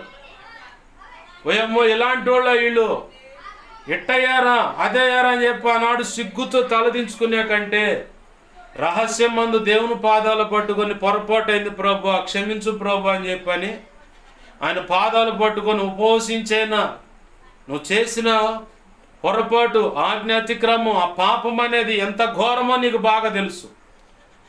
ఆ తెలిసిన దాన్ని బట్టి నువ్వు ఉపవాసం వేసి కన్నీళ్లు గార్చి వస్త్రాలను గాక నీ హృదయాన్ని చింపుకునేంత దుఃఖంతో మోగ వేదనతో ఆయన పాదాలు పట్టుకొని బచనాడగలిగితే ఖచ్చితంగా నా ప్రభు క్షమిస్తాడు. వదిలిపెట్టాల మళ్ళీ. ఆ రోజు ప్రభు బలను సమీపించేవాళ్ళైనా, ఏదైనా శ్రమ తగలంగానే ప్రభు పొరపాటైందని చెప్పేవాళ్ళైనా ఆ కొద్ది సమయమే, ఆ కొద్దిగా గడిచేది వ్యవహారం. ఆ తర్వాత మళ్ళీ పోయి అదే బురదలో పడతారు, మళ్ళీ పోయి అదే పద్ధతులు. ఇలా ఆటగా మారితేనే ఒక్కో సమయంలో సడన్గా చావచ్చు. అది హార్ట్ అటాక్గా కానీ ఎట్లన్నా కానీ చెప్పలేము. ఒకవేళ ఎవరైనా అనుకోవచ్చు కదిలి తట్టపోవచ్చు ఇట్టపోవచ్చు అది ఇది అని చెప్పని పాష గారు ఇట్లే చెబుతారు, ఇలా ప్రసంగం తింటే అని చెప్పి అనుకుంటే కొంతమంది అలా చచ్చారు కాబట్టి చెబుతున్నా. నువ్వు జాగ్రత్త పడతావని చెబుతున్నా. ఇవాళ ఈ రోజుల్లో అమ్మ అయ్యా బాబు అని బచ్చలాడి తినే రకాలు కాదు, ముఖం పగిలేటట్టు చెబితేనే ఒకళ్ళు మాట వింటున్నారు. కాబట్టి అలా చెప్పాల్సి వస్తుంది. ప్రభు అనుమతిస్తున్నాడు, నా సొంత మాటలు కాదు ఇవి. నీ క్రియలు నీ వెనకాల రావాలంటే నువ్వు చేయాల్సింది దేవునికి ఇష్టమైనటువంటి పనులు, దేవునికి నచ్చనటువంటి పనులు కాదు. అర్థమవుతుందా? దేవునికి ఇష్టమైనటువంటి పనులు చేయాల. ఇష్టమైనటువంటి పనులేంటి? ఒకటి ప్రార్థన, విజ్ఞాపన, అలాగనే వాక్యం చదువుకోవటం. రెండవది దేవుని యొక్క పరిచర్య చేయటం. ఆయనకి ఇష్టమైన పనే, ఇష్టమైన పని పరిచర్య. ఆ పరిచర్య అంటే మందిరంలో నీకేది అవకాశం దొరుకుతుందో అది. మందిరంలో కొన్ని సంఘాల్లో పరిచారకులు ఉంటారు, కొన్ని సంఘాల్లో సంఘ పెద్దలు ఉంటారు. కొన్ని సంఘాలు అయితే సంఘ పెద్దలు లేరు, పరిచారకులు లేరు, మొత్తం ఒకటే బ్యాచ్, కేవలం సేవకులు మాత్రమే ఉంటారు. అయితే నాకు నా ప్రభు ఇచ్చిన పరిచర్య, ఒకప్పుడు పుట్టి పెరిగిన తండ్రి సరి పరిచర్యలో ఈ నర్సరావుపేట ఎస్ఆర్గేట్ కాలనీ పక్కన ఉంది ఆ కృష్ణవేణి డిగ్రీ కాలేజ్ వెనకమాల ఉంది ఆ మందిరం.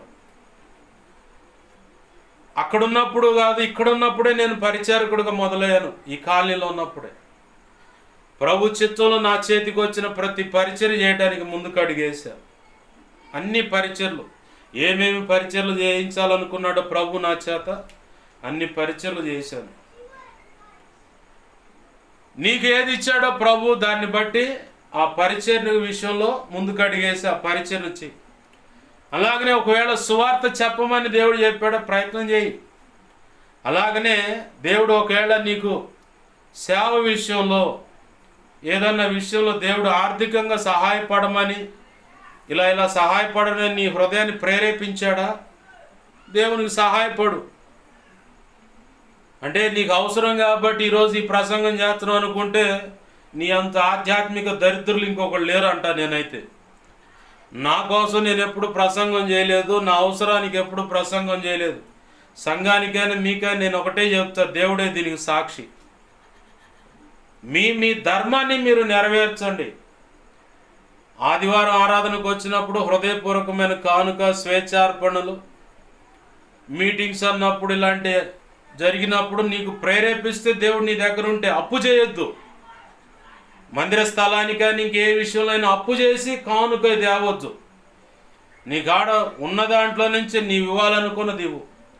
అలాగని ఆహారంలో కానీ ధనంలో కానీ దశంభాగం దేవుడు చెప్పిన దాన్ని బట్టి మలాకి 3:9, 10, 11 వచనాలు సెలవిచ్చినట్లుగా ఆయన అన్ని విధాల ఆశీర్వదించాలనుకుంటే ఇది నీ ధర్మం, నువ్వు చేయాల్సిన పని.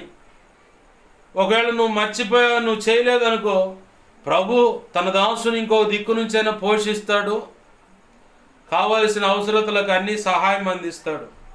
కానీ ఈ ధర్మాన్ని నువ్వు విస్మరించటం వల్ల, పక్కన పెట్టడం వల్ల నీవే దీవెనలు కోల్పోతావు అంతే.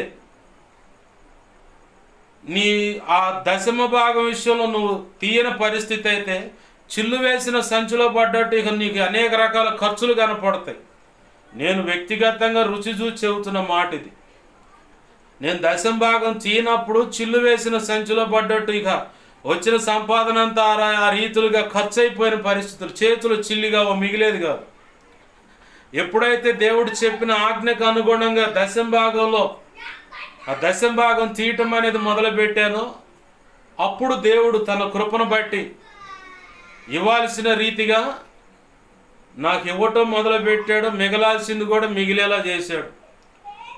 ఇసపాలెంలో తల్లి సేవకురాలు ఆమె చెప్తా ఉండేది, వాళ్ళ పిల్లలు చెప్తా ఉంటారంట, అమ్మ నీ కాడకు వచ్చే ఆ రూపాయి, ఏదో సంపాదించిన రూపాయి వారం మొత్తం బట్టువాడలో ఆ దశమ భాగం తీసి దైవజనుడికి, లేకపోతే నాకో నీకో చెల్లెలకో రోగాలు అవుతున్నాయి, ఆ ఖర్చు ఆడ పెడుతున్నావు అని చెప్పాను అంటుందా.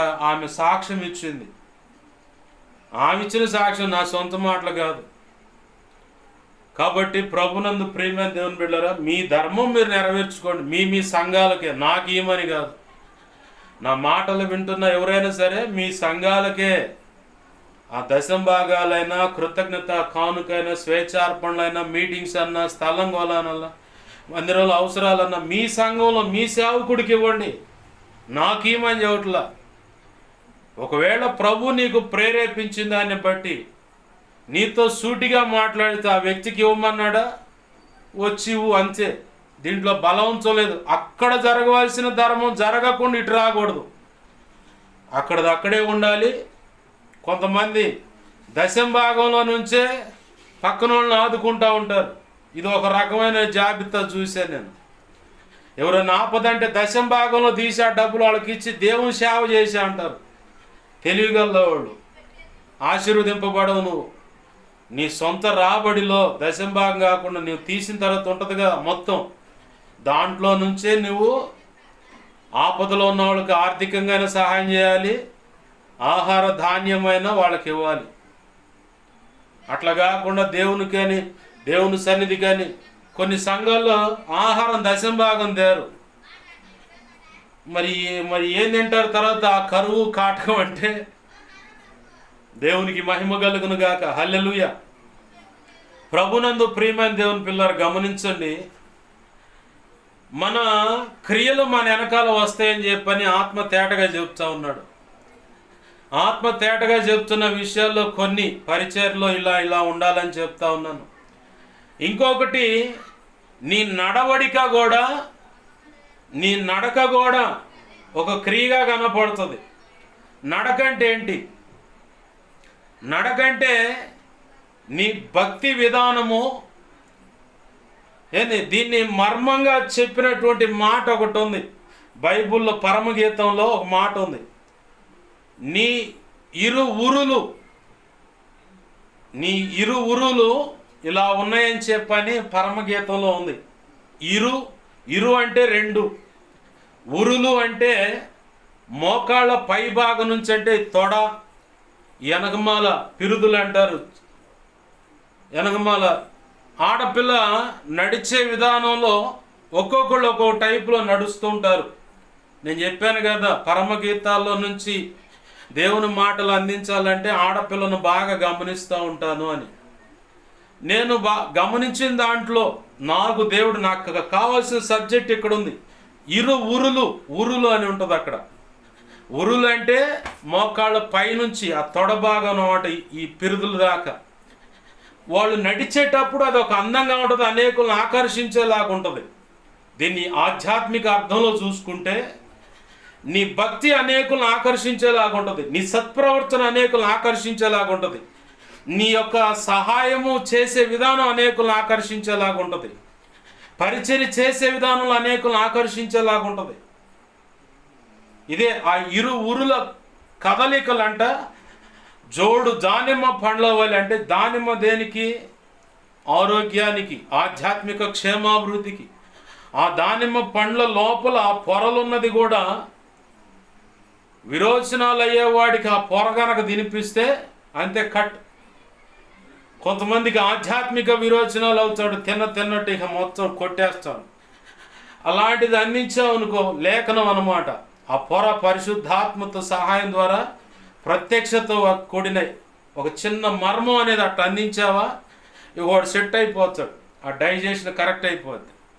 ఇక దానిమ్మ లోపల ఉన్నటువంటి ఆ విత్తనాలు రక్తం పడటానికి, ఆరోగ్యానికి, పుష్టికి, అన్నిటికీ ఉపయోగకరమైంది. జోడు దానిమ్మ పైన ప్రొటెక్షన్ అంత పదిలంగా ఉన్నాయి, అంత జాగ్రత్తగా ఉన్నాయి. కుచ్చములు అని ఉంది. కుచ్చములు అంటే ఇరు కుచ్చములు, జోడుగా ఉన్నటువంటి కుదుపు అంటే పాలు పితికేటువంటి, గేదె కాడైనా మేక కాడైనా గొర్రె కాడకైనా వెళ్ళంగానే ఆ పాలు పితుకుతారు, బాగా లాగుతూ ఉంటారు అంట్లో. అట్లా ఇరు కుచ్చములు అలా ఉన్నాయంటే, కుచ్చములు అంటే ఛాతి భాగం, చనువులు అంటారు, స్తన్యము అంటారు. బైబుల్ ఇది పబ్లిక్గా చెప్పడానికి లేదు, వేరే ఒక అర్థం తీసుకొని కనపడ్డ ఆడపిల్లనల్లా ఇక అట్నే కామెంట్ చేస్తారు. అందుకని ఇది పబ్లిక్ చెప్పే మాట కాదు. కుచ్చములు అన్న మాటకు బైబుల్ పరమగీతంలోనే ఉంటుంది ఈ మాట. కుచ్చములు అనే మాట ఆడపిల్లకు ఉన్నటువంటి రెండు స్తన్యములు లేదా ఛాతి భాగం, చనువులు, ఇది దాని అర్థం. అయితే ఈ దేనికి పోల్చబడ్డాయి అంటే వాక్యానికి పోల్చబడ్డాయి. పేతురు పత్రికలో రాసి ఉంటుంది కదా, నీ వాక్యము పాల వంటిదని రాసి ఉంది, అవునా? పేతురు పత్రికలో రాసి ఉంటుంది ఆ మాట, పాల వంటి వాక్యము. మొదటి పేతురు పత్రిక 2వ అధ్యాయము 3వ వచనంలో ఉంటుంది, 2-3 కలిపి రాసింది అక్కడ. నిర్మలమైన వాక్యమును పాల వలన రక్షణ విషయంలో ఎదుగు నిమిత్తము ఆ పాలను ఆపేక్షించుడి. ఆడపిల్ల చల్లిగానే అంటే ప్రసవించగానే ఆమె ఛాతి భాగం నుంచి వచ్చే ఆ పాల వల్ల పౌష్టికాలు ఉన్నాయి. రీసెర్చ్ చేసి శాస్త్రవేత్తలు కనిపెట్టింది ఏంటంటే తల్లి పాలలో నుంచి రోగ నిరోధక శక్తి ఎక్కువ ఉంది. కాబట్టి ఆ పాలు పిల్లగాడికి లేదా ఆడపిల్లకైనా మగ పిల్లగాడికైనా బలము, ఆరోగ్యం. కాబట్టి తల్లి పాలు చాలా విలువైనవి అని. అయితే ఈ కుచములు అన్న దానికాడికి వచ్చేసరికి వాక్యము వివరించే విధానం వారిలో ఒక్కొక్క ఆడపిల్లకు ఒక్కొక్క రకంగా ఛాతి భాగం ఉంటుంది. వాళ్ళ తల్లిదండ్రులు బట్టో లేదంటే వాళ్ళలో ఉన్నటువంటి ఆ జన్యు ఏమవుతుంటాయో వాటిని బట్టి అవి ఎదుగుతా లేదంటే అంతటితో ఆగటము రకరకాలుగా ఉంటారు. అయితే ఇది లేఖన ప్రత్యక్షత లేదంటే మర్మానికి సాదృశ్యంగా కనపడుతుంది. పాలైతే ఒకటే వాక్యమే. వాళ్ళ యొక్క ఛాతి ఆకారము ఎదుగు తక్కువ కొద్దిగా ఉన్నదాన్ని బట్టి లేఖన ప్రత్యక్షత మర్మాలు దానికి సాదృశ్యంగా ఉంది. ఇవి కూడా నువ్వు వాక్యాన్ని పంచేది కూడా దేవుడు ఇచ్చినటువంటి కృప. అలాగని ఆ వాక్యం అందించడాన్ని బట్టి కూడా అదొక క్రియ. నీ నడవడిక ఆధ్యాత్మిక నడవడిక, నీ ఇరు ఊరులు కదులుతుంటే చూడ చక్కగా ఉన్నాయని చెప్పని సొలొమోను తన ప్రియురాలి గురించి మాట్లాడుతూ ఉంటాడు. ఇది ఆధ్యాత్మిక జీవితంలో అన్వయించుకుంటే నీ సత్ప్రవర్తన నిన్ను చూడంగానే అందరూ ఆకర్షిస్తూ ఉంటారు. నేను కూడా అలా భక్తి చేయాలయ్యా, నేను కూడా అలా ప్రార్థన చేయాలయ్యా, నేను కూడా అలా విజ్ఞాపన చేయాలయ్యా, నేను కూడా అలా వాక్యం చదవాలయ్యా, నేను కూడా వాక్యం చెప్పాలయ్యా, నేను కూడా అలా పరిచయం చేయాలయ్యా, నేను కూడా అట్లా సంఘం కట్టాలయ్యా, ఇట్లా ఆకర్షింపబడుతూ ఉంటారు. ఆడపిల్లను మగవాడు చూసేది మూడు స్థానాలు. ఒకటి ముఖము, అలాగే ఛాతి. రెండవది మర్మాంగ స్థలము, అలాగే నడక. ఇంతే వాడు చూసేది. ఆడపిల్ల అయితే మగవాడి ఈ పొట్ట భాగం నుంచి పైకే చూస్తారు. వాళ్ళు ఎలా ఉన్నారు, దేహాకృతి ఎలా ఉందో అంటే దేహాకృతి అంటే దేహం ఎంత సౌందర్యంగా, ఈ బాడీ ఎలా ఉంది, సిక్స్ ప్యాకా ఫ్యామిలీ ప్యాకా అలానే ఇలానని చెప్పాను. కొంతమంది అయితేనేమో కొన్ని పెళ్ళిళ్ళు ఎలా చెడిపోతాయంటే ఆయన బట్టతలు ఉంది కాబట్టి నాకు నచ్చలేదని చెప్పి ఎవరేం చేస్తారు. ఇప్పుడు మా తాతయ్య ఉండి ఆయనకు బట్టతలే. ప్రభు చిత్తమైతే రేపు డిసెంబర్ 3వ తారీఖున ఆయన చనిపోయిన రోజు. ఏంది ఆయన బట్టతల్లే. మరి మా నాన్నకు కూడా నాకు మళ్ళీ ఇక్కడ దాకా ఉండదు. ఇక ఆయన అంత పలసని జుట్టు. మరి అదే జీన్స్ వచ్చింది. ఒళ్ళు అంటావా, నాన్న వాళ్ళు చాలా గొప్ప దేహం కలిగిన వాళ్ళు, చాలా ఒళ్ళు కలిగిన వాళ్ళు. హైట్ కూడా మా నాన్న నాకంటే హైట్ ఎక్కువ. అంత హైట్ ఉంటాడు ఆ మనిషి. అంత హైట్ మీదే మరి 125 కిలోల పందెం బండ గుండ్రాయి ఉంటుంది. దాన్ని ఇంత టైం కలని చెప్పని మా ఊళ్ళో ఆ ప్రాంతంలో ఆయన ఛాంపియన్.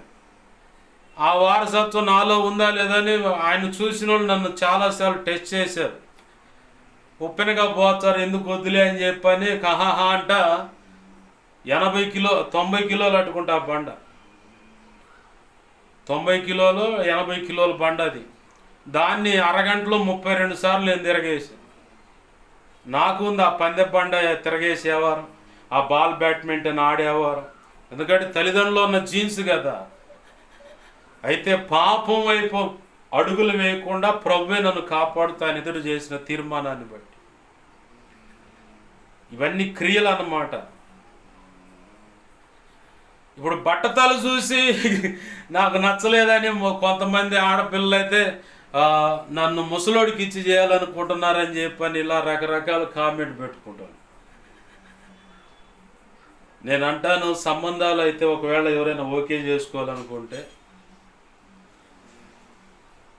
మోకాళ్ళ నలుపు చూడు, మోకాళ్ళ అనుభవం, ప్రార్థన ఎంత ప్రార్థన గల్లవాడో, ఎంత ప్రార్థన చేస్తుందో ఆడపిల్లని చూడు. ఎందుకు చూడాలంటే ప్రార్థన మీద ఆధారపడి విశ్వాసంలో ఎదుగుతున్న వ్యక్తులైతే ఏ పరిస్థితులైన ప్రార్థన మీద ఆధారపడి ప్రభు ఇచ్చిన ఆజ్ఞకు అనుగుణంగా వారి యొక్క దాంపత్య జీవితాన్ని, కుటుంబాన్ని కూడా కట్టుకుంటారు. అందుకే సతీష్ కుమార్ గారు చెప్పిన మాట ఇది. ప్రభునందు ప్రియమైన దేవుని పిల్లారు గమనించండి, నీ క్రియలు నీ వెనకాల పడి వస్తాయని చెప్పని ఆత్మ తేటగా చెప్తా ఉన్నాడు. సైతాన్ గాడు కూడా అతడు దురాత్మ అన్నమాట. అవి కూడా లెక్కలు చెప్తూ ఉంటాయి. పౌలు శీలలు ఆ ప్రాంతంలో దేవుని మాటలు చెప్తా ఉంటే ఉన్నంతకాలం ఎదిగుతా ఉందంట ఆ పుచ్చోన్ అనే దెయ్యం పట్టినటువంటి యవనస్తుడు. చూసి చూసి ఆ అమ్మాయి లోపల పడుతున్న వేదన చూసి, ఏయ్ దెయ్యమా, యేసునామములో ఆ బిడ్డను వదిలిపెట్టి పో అన్నంట. ఇక అంతే, ఇకేమీ లేదు. ఆ పిల్ల ఫ్రీ అయిపోయింది, వాళ్ళకి రావాల్సిన రాబడిపోయింది. అంటే వాక్కులు చెప్పే వ్యవహారం ఆడ మాతంగి, జోగి, దేవదాసి అని ఉంది కదా, వాక్కులు చెప్పాడు. ఈ వ్యవహారంలో పుతోన్ అనే దెయ్యం పట్టింది. దానికి అర్థం దైవజనులు శాలివరాజు గారు చెప్పిన మాట ఏంటంటే నాగ దేవత అని. అలాంటిది బట్టి ఇక బాధింపబడుతుంటే పౌలు భక్తుడు ఒకటే మాట, వదిలిపెట్టు ఆ వ్యక్తిని అని చెప్పానగా నీకు అంతే. దెయ్యాలు కూడా చెబుతాయి సర్వోన్నతుని దేవుని కుమారుడు ఈయన అని చెప్పని.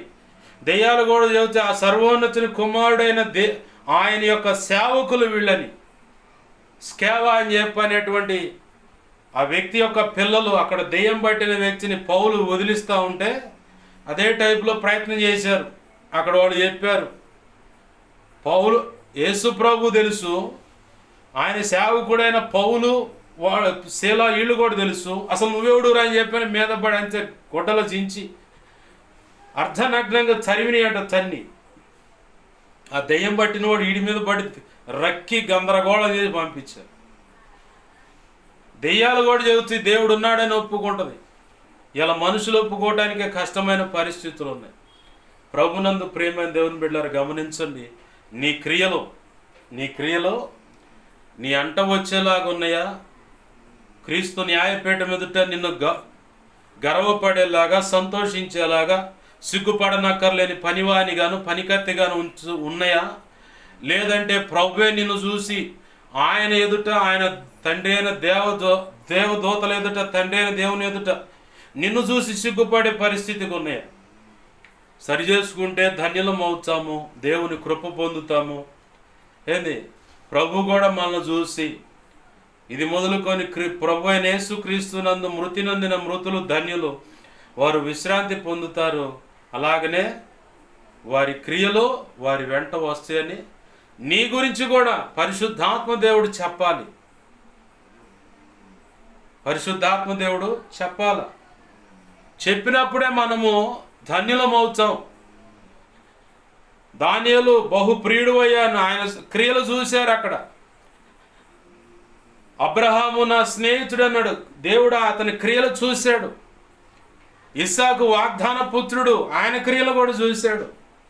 యాకోబు ఇజ్రాయేలు, దేవుడు తొడగూడు ఇరగొడితే మనం అప్పుడప్పుడు లోపడకపోతే అట్లనే తొడగూడు అంటే నడుము, వెన్నుపూసను, కింది కాళ్ళు మొత్తం ఇవన్నీ వచ్చి ఒక చోట డిస్క్ అంటారు దాన్ని. ఆడకొచ్చి బేస్ అవుతాయి ఈ రెండు కాళ్ళ ఎముకలు వచ్చి, అలాగే వెన్నుపూస వచ్చి మధ్యలో బేస్ అయింది. ఇటుపక్క కాలుకి ఇటుపక్క కాలుకు ఉండే కూర్చుని ఆ సిట్టింగే తొడగూడు అంటారు. దాన్ని వసిలేలాగా అంటే కదిలి పక్కకి వెళ్ళిపోయేలాగా కొట్టాడంట దేవుడు. ఇక అప్పటి నుంచి పక్కకిట్ట కుంటుతా నడుస్తా కర్ర సహాయం చేత తన బ్రతుకాలం అంతా అలా నడిచాడు. ఎందుకంటే తన మీద తాను అతిశయించకుండా. కొంతమందికి రోగాలు అనుమతిస్తాడు, కొంతమందికి అలా తొడగూడు అట్ట సైడ్ అయ్యేలాగా కూడా అనుమతిస్తాడు. నువ్వు ఎంత ప్రయత్నం చేసినా దాన్ని చేయలేవు, బాగు చేయలేవు. కారణం ఏంటంటే దేవుడి అనుమతి ఇచ్చింది. అది మేలుకే.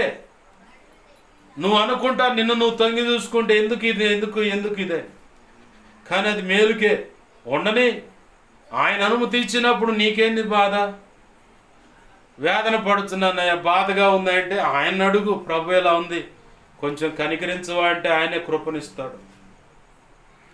ఆర్థిక ఇబ్బందులైనా, కుటుంబ సమస్యలైనా, ఇంచాది ఏ కారణమైనా ఖచ్చితంగా ప్రభు కృపనిస్తాడు, సహాయం చేస్తాడు. రండి ప్రార్థన చేసుకుందాం, దేవుని పాదాలు పట్టుకుందాం, ప్రభుని అడుగుదాం. ప్రభువా, నా క్రియలు నా వెంట రావాలయ్యా, అవి నీకు నచ్చే క్రియలై ఉండాలి ప్రభువా. కాబట్టి కృపచేత నాకు సహాయం చేయ్యా. ఇదిగో ఎటువంటి విగ్రహారాధన వైపు ఉన్నా కానీ ప్రభు పాదాలు పట్టుకో, క్షమాపణ అడుగు, వదిలేయి.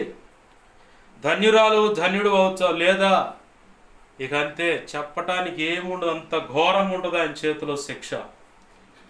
దేవుని పాదాలు పట్టుకొని ప్రార్థన చేద్దాం. రండి ప్రార్థన చేద్దాం. ప్రార్థన. ప్రేమగల మా కన్న తండ్రి యేసయ్యా, నీకు వందనాలు, కృతజ్ఞతాస్తుతులు. దేవా, మీరు అందించిన వాక్యము విన్న మేము అయ్యా, ఇదిగో తండ్రి, మా హృదయాల్లో వాక్యాన్ని పదిలిపరచండి. పొరపాటుంటే సరి చేసుకొని పాదాలు పట్టుకోవడానికి కృపను దయచేయండి. విన్న మాటలను బట్టి ఎంతమంది పశ్చాత్తాపంతో నీ పాదాలు పట్టుకొని క్షమించమని అయ్యా సరి చేసుకోవడానికి ఇష్టపడుతున్నారో వారందరిని కూడా దర్శించు, అంగీకరించు. వివాహాల విషయంలో ఎవరైనా దేవా ఇలాంటి తొందరపాటు ఇంకొక అభిప్రాయాలు కలిగి ఉంటే క్షమించు. నీవు అనుకున్న కార్యము జరిగించు. నీ చిత్తమే నీ కృప ద్వారా యేసు నామములో నెరవేర్చబడాలి. నీ ఆత్మకార్యములు జరిగించమని నీ వాక్యాన్ని హెచ్చించుకుంటున్నావు, నీ నామాన్ని గణపరుచుకుంటున్నావు. 2 తిమోతి 1:12 ప్రకారం నన్ను మమ్మల్ని చేతులకు అప్పజెప్పుకుంటున్నాం. మా కోసం ప్రార్థించండి అయ్యా. నా రీతులుగా అడిగిన వాడు, మా సంగతి దైవజనుడు తెలియపరిచి ప్రార్థన చేయించాయని నిన్ను అడుగుతున్నవాడు, దైవజనుడి ద్వారా మా సంగతి తెలియపరచని నీ ఎదుట ప్రార్థన చేస్తున్నాడు. ప్రతి ఒక్కరి అవసరత యేసు నామములు ఇప్పుడు తీర్చబడునుగాక. నా కోసం, పరిచయం కోసం చెప్పిన దాన్ని బట్టి గతంలో ఇప్పుడైనా ఉపవసించైనా వ్యక్తిగత కుటుంబ ప్రార్థనలైనా ప్రార్థిస్తున్న బిడ్డలు ఉన్నారు. దీవించండి, దర్శించండి, రక్షించండి. ఆధ్యాత్మిక, భౌతిక, ఆర్థిక, ఆరోగ్యపరంగా కొలతలేని దీవెనించి బలపరిచి అభిషేకించి నీ సేవలో గొప్పగా వాడుకోండి అయ్యా. వచ్చే ఆదివారం, సోమ, మంగళవారాలు జరగబోయే ఆ కోటాలు ఆశీర్వాదకరంగా జరిగించు. కావలసిన మొత్తం ధనం మాకు దయచేయండి. ఒట్టి చేతులతో ఉన్నాం, సహాయం చేయండి. పుస్తకాల రచన విషయం, ప్రింటింగ్ విషయంలో కానీ డబ్బులు కావాలి. పాటల రచన, రికార్డింగ్ విషయంలో డబ్బులు కావాలి, సహాయం చేయండి. నీ చిత్తం ఏమన్నది నెరవేర్చయ్యా. మందిర స్థలం కొనాలని ఆశపడుతున్నావు. ఇదిగో నువ్వు చెప్పిన దాన్ని బట్టి ప్రార్థిస్తున్నావు. ఆ స్థలం విషయంలో కృపను గురించి నీ చిత్తం నెరవేర్చు. నువ్వు సెలవు ఇచ్చే, ఇదిగో డిసెంబర్ 31వ తారీఖున నేనిచ్చే మందిరంలో నువ్వు వాచినట్టు సర్వీస్ చేస్తావని ఈ సంవత్సరం అది నీ చిత్త ప్రకారం త్వరపెట్టి సమస్త అడ్డు ఆటంకాలు ఎక్కడ ఉన్నదో అది ఆ విషయంలో తొలగించి అడ్డులు తొలగించి మార్గం సరళపరచు. నువ్వు అనుకున్న రీతిగా ఆ ఆరాధన ఆ మందిరంలో జరగటానికి, సంఘ క్రమాలు అక్కడ జరగటానికి కూడా సహాయం చేయి. అడ్డుపడుతున్న వ్యక్తులు ఉన్నారు, సరిచేయండి. నువ్వు అనుకున్న జరిగించు. నీ చిత్తమే నెరవేర్చు. నువ్వు మాత్రం మహిమ పొందమని, సహాయం చేయమని, ఎగ్జామ్స్ రాస్తున్న బిడ్డల విషయంలో కృప దయచేయమని, చిత్తం నెరవేర్చమని యేసయ్య నామంలోనే ప్రార్థిస్తూ ఈ వారంలో ఉన్న సంఘ క్రమాలన్నీ నీ చేతులకు అప్పచెబుతూ నీ చిత్తమే నెరవేర్చమని బతిమలాడుతూ సహాయము చేయమని, అనుదిన పోషణ విషయంలో, కావలసిన ఆర్థిక వసతుల విషయంలో సహాయం చేయి. నువ్వు అనుకున్నది జరిగించి సహాయం చేయమని యేసు నామంలోనే ప్రార్థన సమస్తం పొందుకో. నీ కృపాస్తాలు నన్ను మమ్మల్ని అప్పజెప్పుకుంటూ నీ ప్రియులైన బిడ్డలను ప్రార్థనలోకి ఇస్తున్నారు. అందరినీ దీవించి ఆశీర్వదించి చేతులకు అప్పజెపుతున్నాం మా తండ్రి. ఆమేన్. ఇప్పుడు మన తండ్రి అయిన దేవుని ప్రేమయు, ఆయన ప్రియకుమారుడైన యేసుక్రీస్తు వారి కృపయు, పరిశుద్ధాత్మ దేవుని అన్యోన్య సహాయ సహవాసము సమకూడిన ప్రార్థనలు ఏకీపిస్తున్నా. అలాగే సార్వత్రిక సంఘంలో ఉన్న సకల పరిశుద్ధులకు, ఇక ముందు ఏకీపించబోతున్న వారికి, ప్రభు ప్రేమించి ఇచ్చిన పరిచర్య ద్వారా ప్రారంభించబడే సంఘాలు, సంఘ బిడ్డలు, సహకార సాధా సోషల్ మీడియా వాక్యాలు విని బలపడుతున్నారు. ప్రభు నువ్వు చెప్పిన దాన్ని బట్టి అయ్యా వెంబడిస్తున్న దైవజనులు, సంఘ పెద్దలు, పరిచారక విశ్వాసులు, ఇంకెవరున్నా అందరికీ నిత్యత్వము చేరు పర్యంతరం సదాకాలము చూడని నడిపించునుగాక. ఆమేన్.